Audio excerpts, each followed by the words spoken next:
एक गांव जहां पर सिर्फ धर्म का राज है। यहाँ के लोग इतने अंधे हैं कि अगर जरूरत पड़े तो अपनी ही माँ और बेटियों की बलि भी चढ़ा दें। उनका मकसद सिर्फ एक है, अपने ईश्वर को खुश करना। और हैरानी की बात यह है कि यह ईश्वर कहीं आसमान पर नहीं बल्कि यहीं जमीन पर उन्हीं के बीच मौजूद है। इस गांव का नाम है मोनालिक। यहीं एक साधारण से घर में रहती है जोसा। उसके दो बेटे हैं, डेविड जो उसका सौतेला है और सैम जो उसका खुद का खून है। मगर उसने कभी दोनों में कोई फर्क नहीं किया। देखने में सब कुछ सामान्य और शांत लगता है, लेकिन इस खामोशी के पीछे छुपा है एक ऐसा भयानक सच जो धीरे धीरे सामने आने वाला है। असल में आज जोसा ने अपने पति हेनरी के लिए एक सरप्राइज रखा है, लेकिन यह कोई साधारण सरप्राइज नहीं, क्योंकि इसमें छुपी है उसकी मौत। जोसा अब हेनरी के साथ नहीं रहना चाहती और इसके लिए उसने एक ऐसा कदम उठाया है जो पूरी कहानी को बदल देगा। हेनरी घर आता है और बैठते ही चाय पीना शुरू करता है, लेकिन उसे क्या पता था कि उस चाय में जहर मिला है। हालांकि उसी समय उसकी मौत नहीं होती। कुछ देर बाद जब वह और जोसा जंगल में लकड़ियां इकट्ठा करने जाते हैं, तभी हेनरी को अचानक कमजोरी महसूस होती है और वह जमीन पर गिर पड़ता है। उधर गांव के बीचों बीच हमें दिखाई देते हैं चीफ, जो सिर्फ इस गांव का मुखिया ही नहीं बल्कि जोसा का पिता भी है। धर्म उसके लिए सब कुछ है। उसने न केवल खुद को बल्कि पूरे गांव को अपने अंधविश्वासों में जकड़ रखा है। लोग उसकी हर बात को पत्थर की लकीर मानते हैं। अगर आसान भाषा में कहें तो उसने इस गांव में एक पंथ खड़ा कर रखा है, जिसका नेता वही खुद है। इसी बीच जोसा अपने पति के हाथ को काटने की कोशिश करती है। वह जानती है कि यह करना उसके लिए जरूरी है, लेकिन उसके हाथ कांप रहे हैं। आखिरकार हिम्मत जुटाने के लिए वह विस्की पी लेती है। नशे की हालत में वह हेनरी का हाथ काट देती है। उसी वक्त उसकी नज़र कुछ दूर पर खड़े एक भयानक दानव पर पड़ती है। उसकी आंखें किसी हिरण जैसी चमक रही थीं और सिर पर दो लंबे नुकीले सींग थे।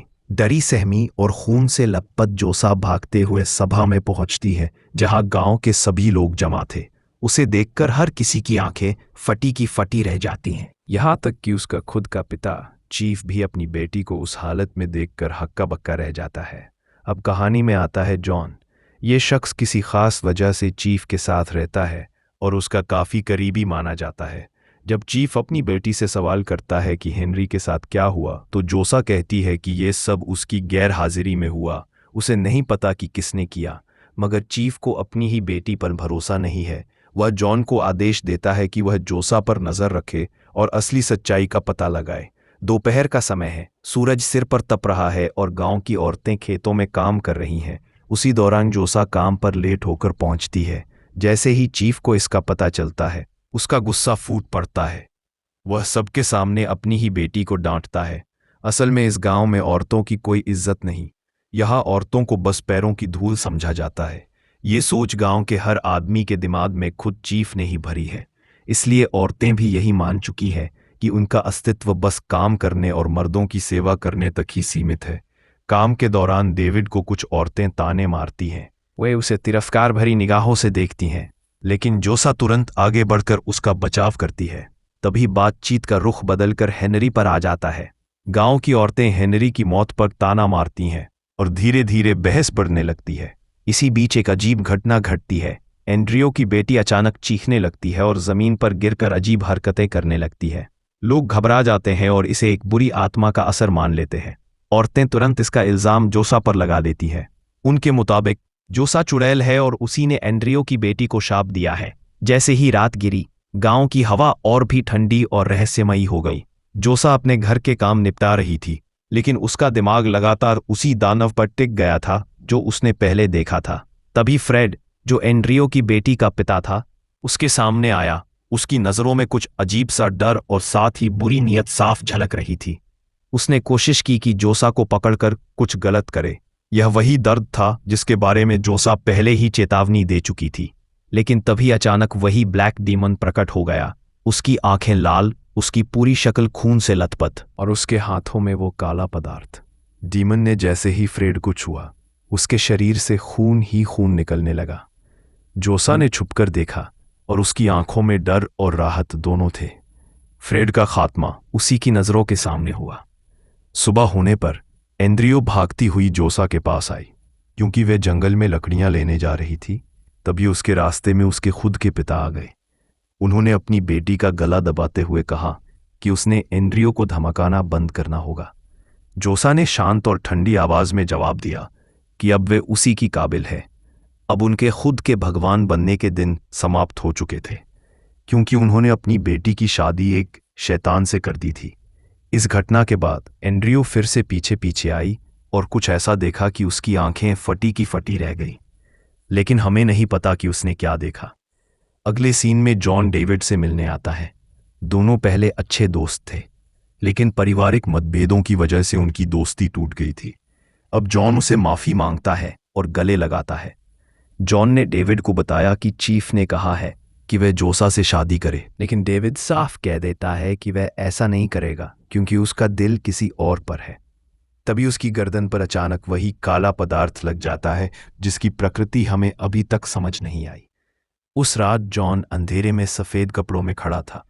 तभी डेविड और जोसा सामने आए और उसी काले पदार्थ को जॉन के शरीर पर लगाने लगे। इस बीच वही ब्लैक डीमन प्रकट हो गया। इसके बाद क्या हुआ ये हमें नहीं पता क्योंकि जॉन की आंखें खुल गई, लेकिन यह सपना उसकी जिंदगी में पहली बार देखने जैसा था। इस दौरान जोसा को गांव के लोगों ने पकड़ लिया और सुनसान जगह पर फांसी देने के लिए ले जाया गया। डेविड को भी बंदी बना लिया गया, लेकिन अहम समय पर चीफ वहां पहुंचा और थप्पड़ मारते हुए पूछता है कि एंड्रियो क्या कर रही है। एंड्रियो ने कहा कि वही जो बहुत पहले हो जाना चाहिए था। अब राज खुलता है कि एंड्रियो ने जंगल में क्या देखा था। वह देख रही थी कि जोरा ब्लैक डीमन के साथ इंटिमेट हो रही थी और उसी काले पदार्थ को अपने शरीर पर लगा रही थी। ये वही काला पदार्थ था जिसे हमने डेविड के हाथ में और जॉन की गर्दन पर देखा था। चीफ को बताया गया कि जोसा का पति कल ही ब्लैक डीमन के हाथों मारा जा चुका है, लेकिन अभी तक किसी को सजा नहीं दी गई। सभी को काम पर जाने को कहा गया और जोसा को कमरे में बंद कर दिया गया। कुछ देर बाद चीफ उससे मिलने आया और पूछा कि उसने फ्रेड के साथ क्या किया। जोसा हंसते हुए बोली कि उसने जो गुनाह किया उसकी सजा उसने स्वयं दे दी। चीफ बाहर निकल गया और रूम को लॉक कर दिया। जॉन ने बताया कि पूरा गांव उसके खिलाफ हो गया है क्योंकि उसने वही देखा जो एंड्रियो ने देखा। चीफ मजबूर था, अगर उसने ऐसा नहीं किया तो उसे सब कुछ खोना पड़ता। फिर गांव के लोग मिलकर जोरा को बांधते हैं और सुनसान जगह पर उसे मारना शुरू करते हैं, लेकिन एंड्रियो की बेटी उसे नहीं मारती क्योंकि वह जानती है कि जोरा ने जो किया वह सही था। चीफ ईश्वर से कहता है कि उसकी बेटी और डेविड दोनों ही शैतान के रूप में बदल चुके हैं, अब उन्हें सजा मिलनी चाहिए। इसके बाद ब्लैक डीमन अपने काले पदार्थ को पूरे गांव में फैलाने लगता है। बहुत कुछ बुरा होने वाला है। घर पर एलोरा अकेले खड़ी सोच रही थी। उसकी मां आई और बोली कि फ्रेड सही इंसान नहीं था और जो हुआ सही हुआ। चीफ डेविड के पास गया और झूठ बोलकर कहता है कि उसकी मां इसे जंगल में बुला रही है। डेविड राजी हो गया। जैसे ही वे जंगल में गए, चीफ ने डेविड को बुलाने के लिए कहा। डेविड तेज तेज हंसते हुए कहता है कि तुम लोग उसका कुछ नहीं कर सकते, अंत करीब है। चीफ सोचता है कि वह सबको मार सकता है। पहले डेविड फिर एंड्रियो, दोनों को खत्म कर दिया गया। जॉन को बताया गया कि यह सब ब्लैक डीमन ने किया है। जॉन को फिर वही डीमन दिखाई देता है।